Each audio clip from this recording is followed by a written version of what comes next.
In 2012, a veteran journalist sat in front of the cameras she trusted for over a decade, fighting back tears, and said goodbye to millions of viewers live on air.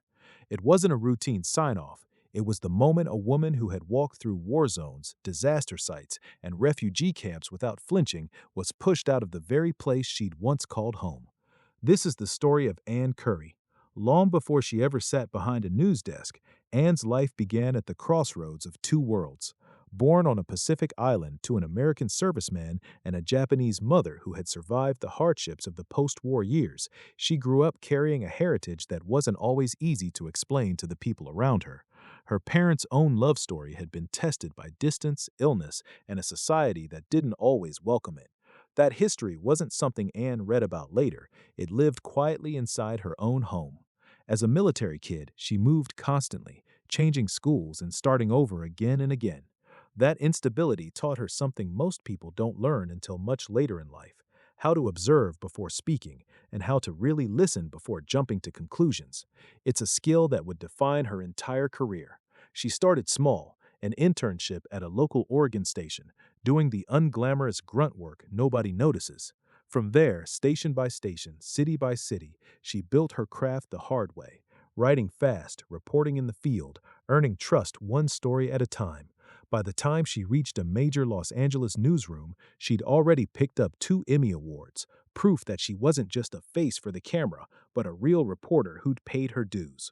When she finally landed at a major national network, she brought that same quiet discipline with her.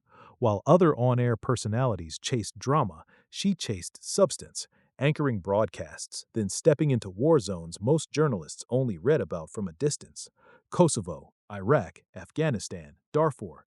She stood in the middle of humanitarian crises and let the people she interviewed tell their own stories without turning their pain into a spectacle. That approach made her one of the most trusted voices in American television, and eventually, she landed the seat every morning show journalist dreams of: co host of one of the country's most iconic programs. It should have been the crowning achievement of a career built from nothing. Instead, it became the beginning of the hardest chapter of her professional life.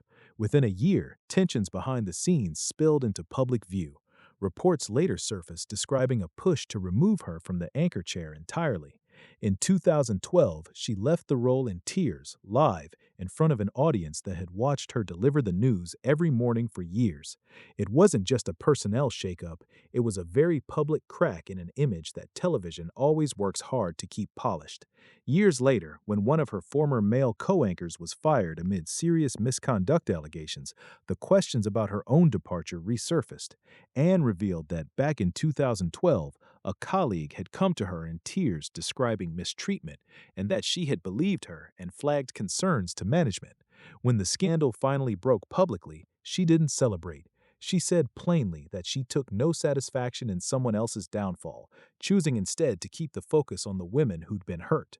That restraint says everything about who she is. Off camera, her life held its own quiet grief: the loss of both parents to illness within a few years of each other, and the loss of a sibling far too young. Rather than let those wounds harden her, she carried them into her work, especially into a later PBS series reuniting people separated by war, tragedy, and time, stories about closure that, for her, felt deeply personal. Today, she's stepped back from the spotlight that once defined her mornings, choosing documentaries and humanitarian storytelling over the machinery of daily broadcast news. She didn't disappear. She simply returned to the version of journalism she always believed in: listening first and letting the truth speak for itself.